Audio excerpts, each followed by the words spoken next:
Cold returning to the lower 48 and snow chances on the rise sooner than many may think. Welcome in, folks. Happy Thursday. It is officially November 20th, so into the 20s of November and eyeing December. I've been telling you for about a week or so now. I think December will be a very favorable month for snow in the eastern United States.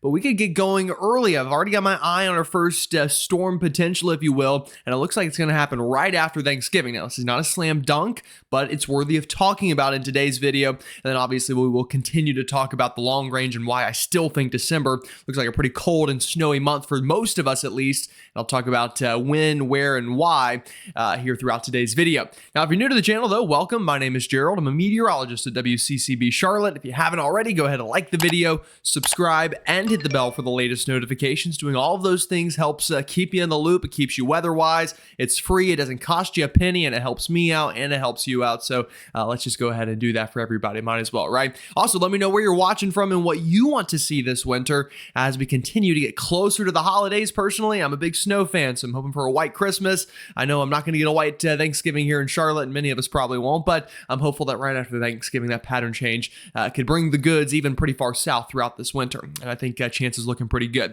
All right, let's go ahead and dive on into things, folks, and we'll start next to me. You know, I always like to start the videos with some sort of model data looping next to me. And yeah, did you catch that at the very end of our overnight European model run? And this is one of the more reliable ones, showing still a warm week or so ahead. And then right there, this gets us through about the end of November. So the next 10 days shows a pretty good East Coast storm system, including snow for some folks. And this is not the only model that has flirted with this idea, so we'll be breaking it down for you in today's video, talking about the chances of it, who has the highest chance, and if you miss out on that potential, then when things could get a little bit more wintry for your neck of the woods.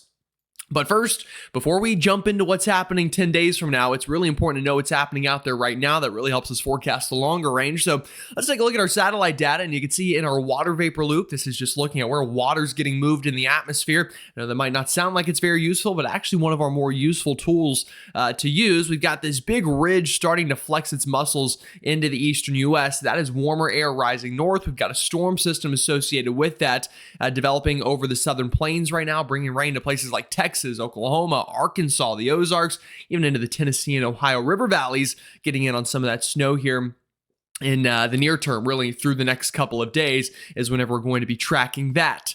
As we take a look at national radar data, you can see this getting going pretty well. You can see all that rain, even heavy for some of us, down into Arkansas, Texas, much of the Ozarks into southeastern Missouri, not far from Sikeston, where I was storm chasing earlier this year. Saw an EF3 tornado. Off topic, but always like to bring up some little fun nuggets and tidbits that you might not know about me. Also raining though pretty good into Memphis, into western Kentucky and southern Illinois. All of this is going to slowly begin to work east over the coming days, and you can see it's a pretty big area of rain. The actual low pressure even still kind of producing some precipitation back into the Four Corners right now, but as we've been expecting, this will continue to pull right through the Ohio and Tennessee Valley now through this weekend. Let's go ahead and break it down for you in our model data. Let's time that out for you. Obviously, probably a busy weekend for many of us. And then we'll start breaking down those snowfall chances and that long-range forecast.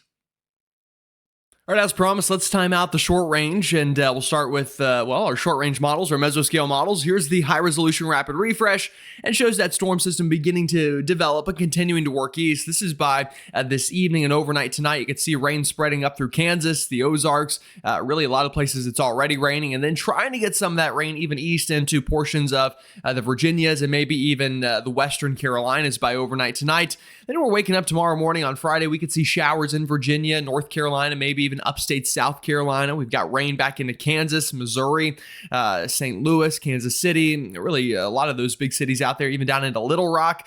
And I will mind you, I will remind you, I should say, we could see some severe weather out of this. Now, not super big deal, but I do think, especially on the southern flank of this low pressure, could see some thunderstorm activity and maybe even a couple strong severe storms.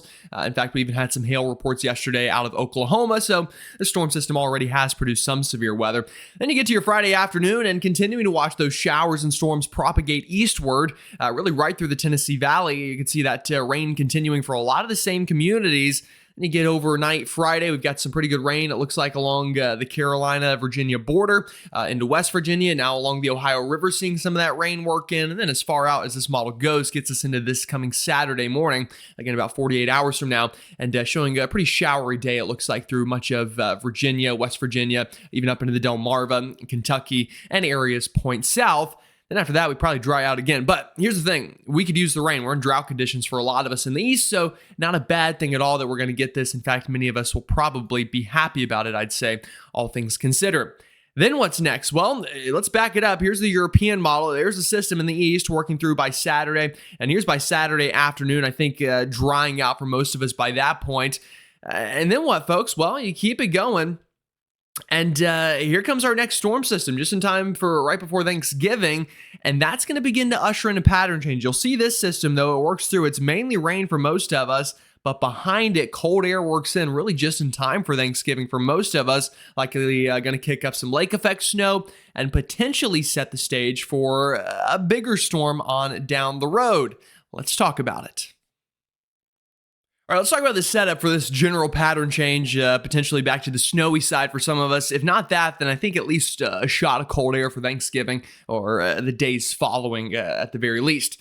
Here we go. We'll start with our European model, and then we'll show you the European AI model, and then we'll show you the European ensembles. So you're getting all the European data today, mainly because it's just honestly, it seems to be the best model out there, especially as of late. So we'll show it to you. All right, here we go. So it's going to be a warm couple of days. Don't be fooled. I know I've been putting snow in all the thumbnails. Trust me, it's coming, but not for the next probably at least 5 days for most of us. You can see this big ridge or these heat miser colors, those oranges and reds showing up on the map, building into the east through, this is through the weekend. So a pretty warm weekend. We're going to probably break some high temperature records out there. I know Charlotte broke one yesterday. It has been very warm for a lot of us, at least south of the Ohio River.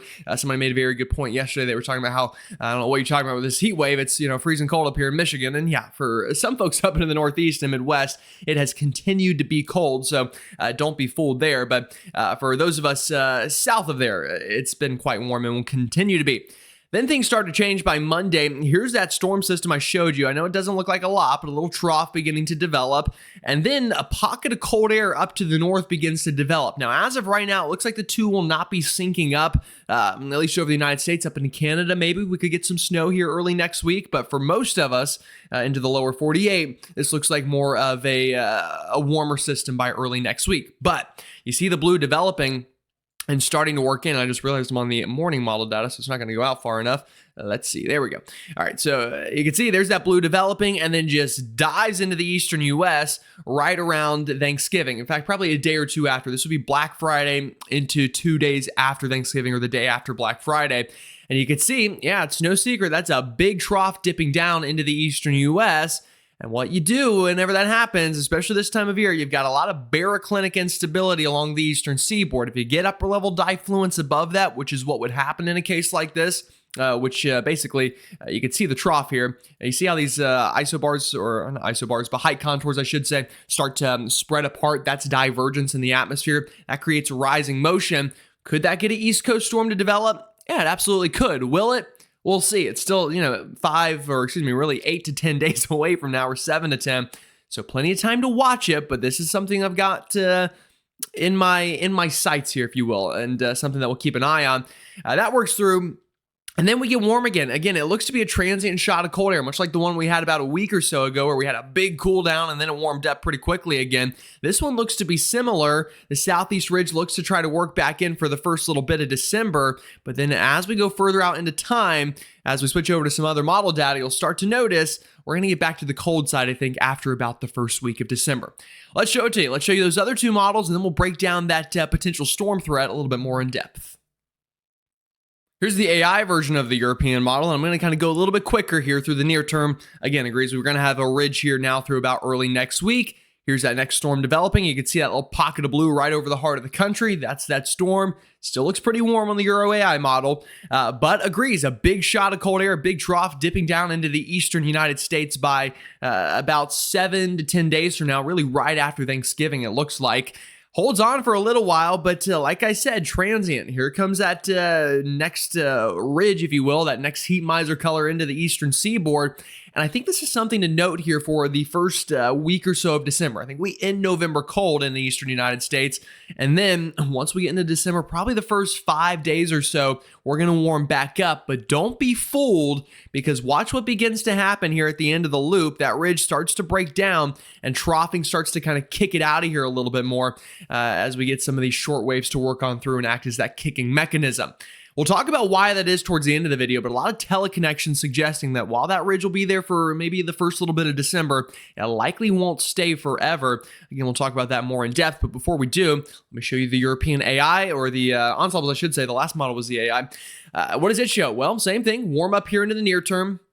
Then comes that big block of cold right after, and to end out November for Black Friday. By the time you're going out buying your Christmas tree, at least I know my family, we always did it.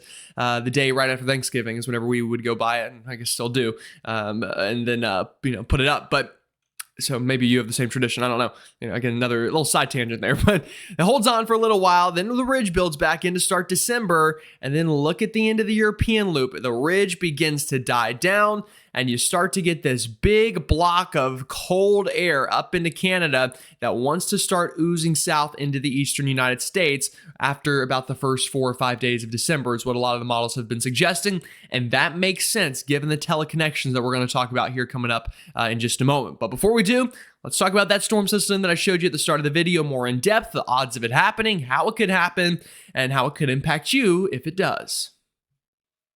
All right, let's get right to it. Let me show you that European model run that was pretty interesting overnight and within 10 days. Now, granted, it's right around 10 days, so trust me. Let me preface this. This is not a forecast. We're just looking at model data. I'm explaining it. I'm showing you the possibilities. This is not clickbait, hype, fake, whatever that seems to be the talking point of the town as of late. I don't make the rules. I just follow them. But let's show it to you and give you some actual meteorological context, things I can't do on TV because I just don't have enough time. All right, here we go. Here's the European. What does it show? Well, here comes the Thanksgiving system. This is next Tuesday. You can see some rain working through the eastern United States. This is by next Wednesday. Could even start as some winter weather up into the higher terrains of the interior Northeast, but doesn't last long. Then what happens? Well, then the cold starts to develop, but as that's happening, let me back it up. This is Thanksgiving afternoon. We've got cold air up here to the north, and you want to know how I know that without looking at a temperature map? It's these blue lines. See right here where I'm going to circle 540, 534, 528, 522. These are height contours, and once you get to 540 or lower and you're above it, or this first dash kind of blue line, that's where generally it's cold enough to have frozen precipitation fall from the sky. And it starts working south.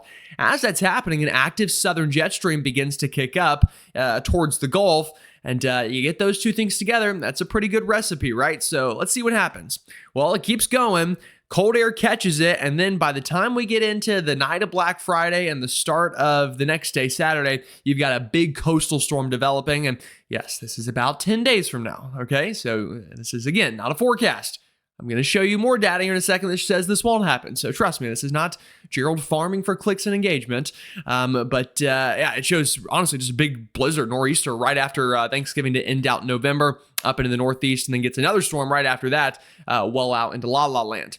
All right, that's the European model. And to be fair, the European's one of the more reliable ones. So what about the GFS? Now, I'll start by saying this. The GFS has showed similar things in its last couple of runs, but the most recent run, in fact, let's actually move this to this morning's run. Actually, it's running the afternoon run right now. It's not going to quite get there in time, though. So let's go to the morning run. This is the latest data we have. What does it show? Well, let's get back to where we started. Here's the Thanksgiving system, or the pre-Thanksgiving system starts getting going. Mainly rain for most of us, maybe some snow up into the northern plains and definitely up into Canada. This is by Wednesday. This is by Thursday. Kind of anafrontal in a way here. It does show some of that cold air catching up right around the night before Thanksgiving up into the Northeast, at least the interior Northeast. Then the cold air is there. Just doesn't get that southern jet stream to start to interact, and therefore you don't get that big, nor'easter almost that the European shows. So what's the differences in the models? Well, let's go to the vorticity track, take a look at it, and try to explain that a little bit more in depth. Then we'll show you ensembles, show you if they back up the operational runs, and then end this thing out with some teleconnections and long-range forecasting. All right, let's show them to you. We'll go back and show you the European model, and what does it have? Well, we're going to just talk about the storm itself. So this is Thanksgiving afternoon. You've got this big low pressure up into Canada. That's dragging down cold air from the north. But what do you have down south? You got a little shortwave piece of energy over Texas. Now, here's the thing. Whenever you're forecasting a shortwave, 7, 8, 9 days away, not the highest hit percentage. So that's problem number one here. We'll start with that. But it is there nonetheless on the model. And what happens is it kind of gets scooped up by that big trough that works in right after Thanksgiving. It interacts a bit, and you've got this southern jet stream here. You've got a big stout trough here. You've got another cold polar trough up to the north with the polar jet. And they just end up interacting enough to get a big coastal storm thanks to that baroclinic instability I told you about earlier. A lot of lift over warm waters is just a scenario to pretty easily get low pressure to form, especially along the eastern seaboard. Happens quite often. What about the GFS? Well, the GFS, not that far off, folks. I mean, it's got this subtropical jet. It's even got some already vorticity sitting over the southeast coastline that would make low pressure formation easier. It's got that big low pressure up over Canada. It's got the cold air here. So the setup actually pretty similar on both models. And that's why the GFS has showed a similar thing. But the thing is, it's just too far out to get into the nitty gritty. That's just the general setup, though. They both have the ingredients on the table for maybe something right after Thanksgiving. It's just too soon to know yes or no, but something to talk about and something we'll keep watching. What I like to do, though, with this range is look at the ensembles. Do they show this being a high likelihood scenario, or are they saying, my operational run is out to lunch? Well, here we go. This is early next week. This is that system up into Canada. You saw showing pretty good chances of snow in North Dakota, northern Minnesota, up into Canada. You even get up into the Northeast and some lake effect snow. But then that northern stream energy dives down. The model here, the European ensemble, showing snow chances over the Midwest, the Central Plains, right after Thanksgiving, and then does show those chances up into the Northeast. Check it out by next Saturday and Sunday, right around 10 days from now. Not, anything that you would write off. 30 to 40% chance of at least an inch of snow falling. Yeah, that's not bad. And that includes a lot of places. Vermont, New Hampshire, much of Maine, including the down east areas, Western Mass, portions of Connecticut, the Hudson Valley of New York. So it's something. It's something we'll keep in mind. And then as you go further out in time, keep snow chances pretty high into the northern U.S. Into much of the start of December. What about the GFS and its ensembles? What does it show? Well, here we go. There's that early week system up into Canada. And then you see chances rising right after Thanksgiving. This is actually Thanksgiving Day itself, into the Central Plains, into the Midwest.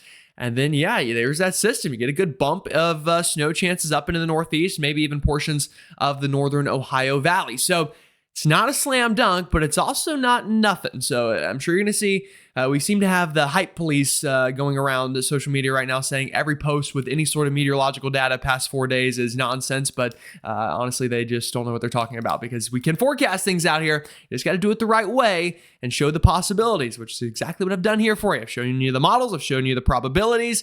And my final thing I'll say, at least at this part of the video, is too soon to know, but something to watch. The ingredients are there for maybe some mischief, and it's early in the season, so that's going against us a little bit. It'd take a miracle to get a big snow on the I-95 right after Thanksgiving, but maybe especially interior portions of the Northeast. Yeah, I'm watching it for sure.